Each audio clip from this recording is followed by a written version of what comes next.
லேவியராகமம் 7ஆம் அதிகாரம். குற்ற நிவாரண பலியின் பிரமாணம் என்னவென்றால், அது மகா பரிசுத்தமானது.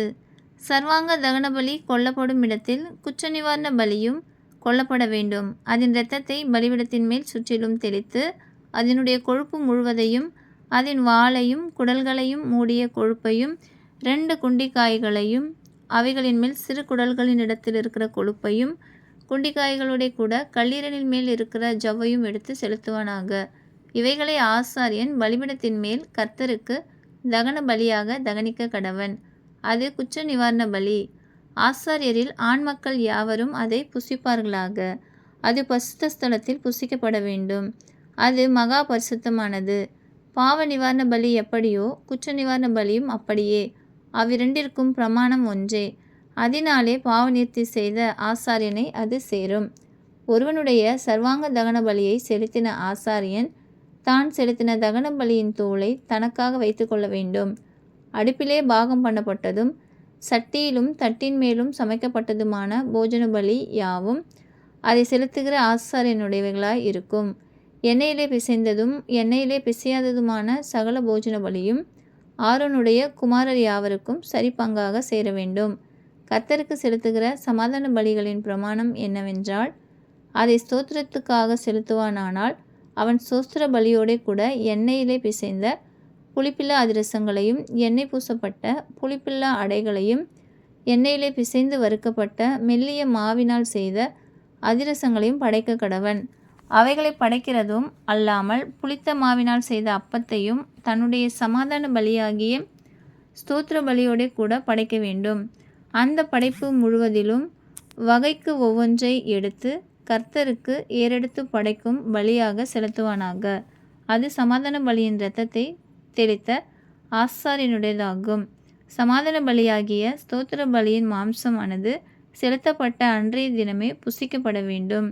அதில் ஒன்றும் விடியற்காலம் மட்டும் வைக்கப்படலாகாது. அவன் செலுத்தும் பலி பொருத்தனையாவது உற்சாக பலியாவது இருக்குமானால் அது செலுத்தப்படும் நாளிலும் அதில் மீதியானது மறுநாளிலும் புசிக்கப்படலாம். பலியின் மாம்சத்தில் மீதியாயிருக்கிறது 3ஆம் நாளில் அக்கினியிலே சுட்டெரிக்கப்பட கடவது. சமாதான பலியின் மாம்சத்தில் மீதியானது 3ஆம் நாளில் புசிக்கப்படுமானால் அது அங்கீகரிக்கப்படாது. அதை செலுத்தினவனுக்கு அது பலிக்காது. அது அருவருப்பாயிருக்கும். அதை புசிக்கிறவன் தன் அக்கிரமத்தை சுமப்பான். தீட்டான எந்த வஸ்துவிலாவது அந்த மாம்சம் பட்டதானால் அது புசிக்கப்படாமல் அக்கினியிலே சுட்டெரிக்கப்பட கடவது. மற்ற மாம்சத்தையோ சுத்தமாயிருக்கிற எவனும் புசிக்கலாம்.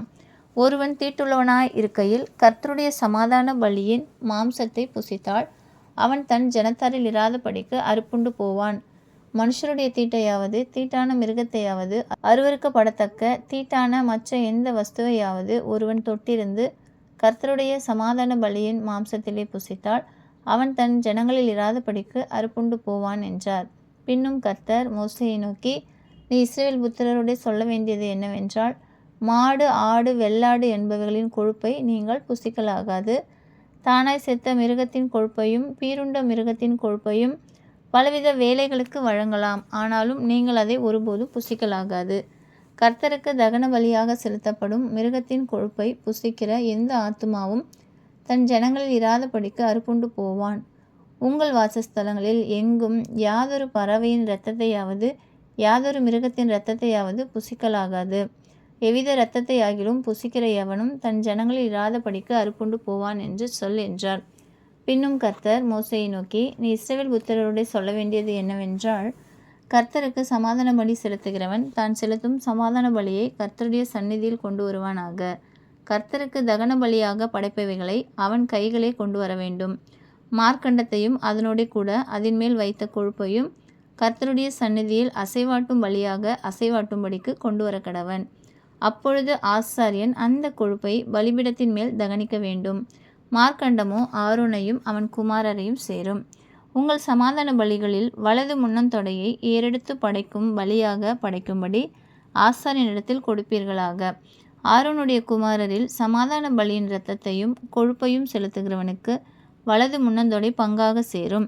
இஸ்ரவேல் புத்திரரின் சமாதான பலிகளில் அசைவாட்டும் மார்க்கண்டத்தையும் ஏறெடுத்து படைக்கும் முன்னந்தொடையையும் நான் அவர்கள் கையில் வாங்கி அவைகளை ஆசாரியனாகிய ஆரோனுக்கும் அவன் குமாரருக்கும் இஸ்ரவேல் புத்திரருக்குள் நடக்கும் நித்திய கட்டளையாக கொடுத்தேன் என்று சொல் என்றார்.